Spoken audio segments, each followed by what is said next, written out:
Me gustaría que nos dijera en pocas palabras, cuando decimos sostenibilidad financiera de la iglesia, ¿a qué nos referimos? Creo que debemos de destacar, Pastor, y gracias por la invitación, le reitero, debemos destacar que aunque la iglesia es una empresa, en el sentido de que la iglesia tiene una misión que cumplir, la iglesia involucra a seres humanos que se comprometen con la obra del Señor. La iglesia no es una institución cuya misión sea generar recursos financieros. Pero en la escritura nosotros encontramos desde siempre que Dios le delegó al ser humano la responsabilidad de la mayordomía, es decir, la capacidad de generar recursos y también la habilidad de saberlos administrar. Si partimos de ese hecho, entonces una gran pregunta que siempre nos hacemos nosotros: ¿qué es lo que la iglesia administra? La iglesia administra las capacidades de los seres humanos que forman parte del cuerpo de Cristo. El principal capital que la iglesia tiene es la gente, son los seres humanos. Seres humanos que se involucran en la iglesia de manera voluntaria, y nosotros creemos que eso de voluntario es el resultado del toque milagroso del Espíritu Santo en la vida de las personas.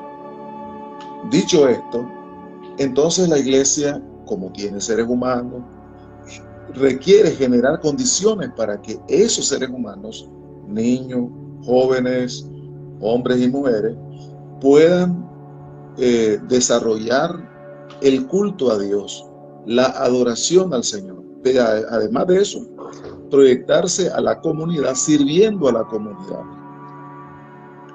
Entonces, para poder construir un templo, la iglesia cristiana evangélica no estila hacer actividades para promover recursos. En esencia, la iglesia se sostiene a través de los aportes que la iglesia misma da. Y cuando hablo de iglesia, porque de pronto hay una confusión, nosotros le llamamos iglesia al templo. Y el templo es el templo, la infraestructura, el edificio. Templos grandes, templos pequeños, templos que se nota que había una gran inversión. Pero todo eso, los bienes materiales, los edificios, lo que hay dentro del edificio, es el resultado del aporte que de forma voluntaria el pueblo del Señor da para el avance de su reino. Desde siempre, si uno chequea la escritura, uno se da cuenta que los templos que se han construido a lo largo de la historia, en la lógica de Dios, es el resultado de los aportes que la gente da para la construcción del templo, consciente que eso no le genera ningún derecho a la persona que aporta, pues simplemente el aporte que uno da para la construcción del templo, la compra, el mobiliario, el audio que hay, es una donación, es una ofrenda que el pueblo le da a Dios. Estamos clarísimos de eso. No es que me lo da a mí. Yo no soy dueño del templo, yo no soy dueño de la tierra donde está construido el templo, yo no soy dueño del mobiliario. Yo mismo, como pastor de la iglesia, si algo pongo en el templo, en la casa de Dios o en las instalaciones, debo estar consciente que yo me estoy desprendiendo de ese bien para ponerlo al servicio de la comunidad como una ofrenda a Dios. Estando claro de eso, entonces, es importante que nosotros destaquemos que sostener el desarrollo y el avance de la iglesia es responsabilidad de los miembros que conformamos el cuerpo de Cristo. Me involucro, que aunque soy pastor, a su vez soy miembro del cuerpo de Cristo. Y entonces yo tengo que estar clarísimo de eso. La iglesia debe generar, la iglesia, sí, los seres humanos que nos conformamos en esa comunidad de fieles, los fondos financieros necesarios para el autosostenimiento de la iglesia. La iglesia se sostiene con los aportes que nosotros mismos le damos al Señor. No se reciben para comprar la salvación. Nosotros no compramos dinero, ni con las ofrendas, ni con los diezmos, ni con las primicias, ni con ninguna otra donación que damos. No damos dinero para comprar salvación, ni para comprar el favor de Dios.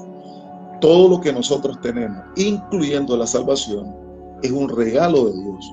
Eso no tiene precio, no tiene precio. No se recibe dinero con esa finalidad. Entonces, el sostén financiero de la iglesia debe ser provisto por nosotros mismos. Eso es lo natural. Por ello es que el mayor interés de la iglesia en la tierra es cumplir la misión para la cual Dios la constituyó en la tierra.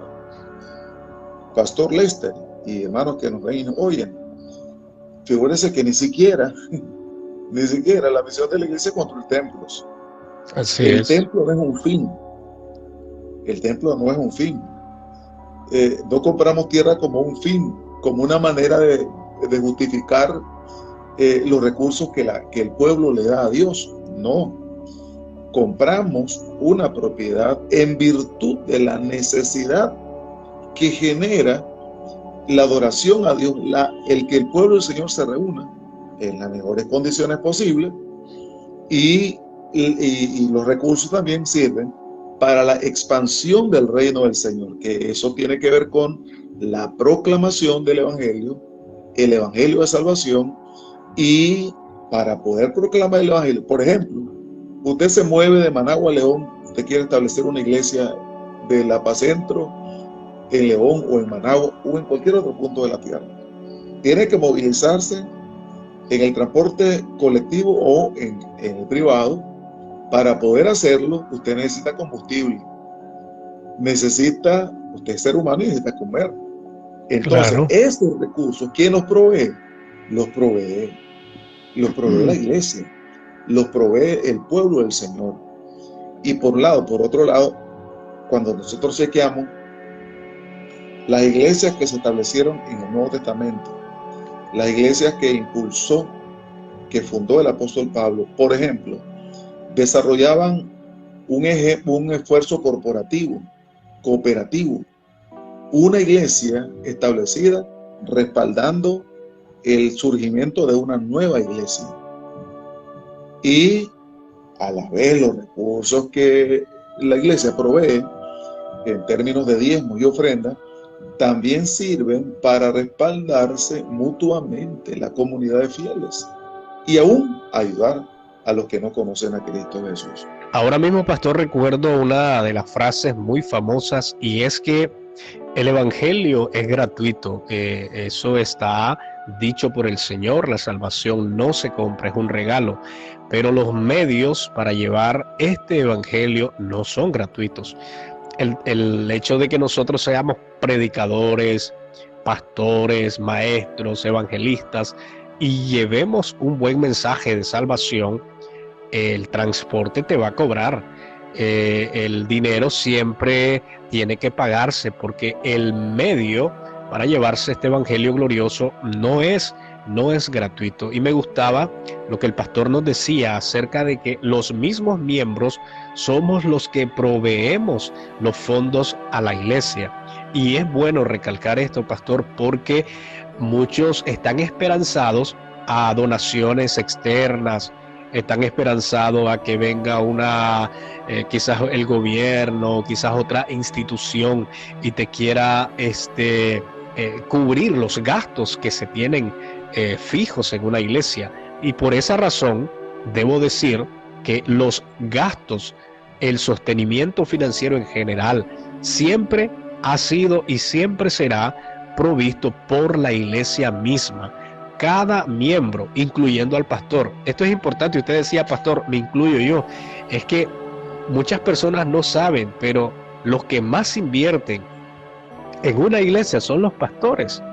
Porque uno como pastor conscientemente, si no se recaudó el suficiente dinero para cubrir un gasto y uno lo tiene como pastor, uno lo va a pagar.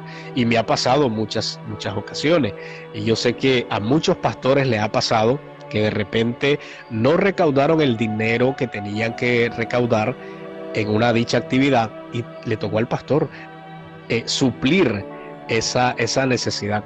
Entonces, todos nosotros somos responsables del buen avance o del sostenimiento financiero de una iglesia. Ahora, pastor, usted mencionaba diezmos y ofrendas, pero en la actualidad se han implementado otras maneras de recaudar fondos. Hemos visto iglesias haciendo rifas, haciendo tómbolas, haciendo bazares, haciendo kermés, haciendo montones de actividades con el objetivo principal de recaudar lo que es un fondo financiero, lo que es dinero para algo. Yo pregunto, pastor, ¿está correcto esto? De repente alguien dice ahí, eso no es bíblico, ¿verdad? Porque la mayoría de las personas quieren que todas las cosas que nosotros hagamos, quieren que un versículo lo esté aprobando. Pero no sé qué piensa usted de eso, pastor. Creo que nosotros deberíamos, como creyentes, como hijos del Señor, regir nuestra práctica en temas de la provisión financiera para la iglesia, de acuerdo a los parámetros que históricamente la iglesia y el pueblo del Señor ha practicado. Fíjese, pastor Lester, que la Biblia en el libro de Hebreos capítulo 7, versículo 8, en Génesis capítulo 14, 18 al 20, y en Génesis 28 al 22, habla de que Moisés recibió la ley y dice la Escritura que entregaba diezmos para sostener el culto a Jehová. Abraham también lo hizo. Reitero, hay cosas que no necesariamente son pecado, pero que de alguna manera se cruzan en el camino y nos bloquean la posibilidad de poder ser bendecidos por el Señor.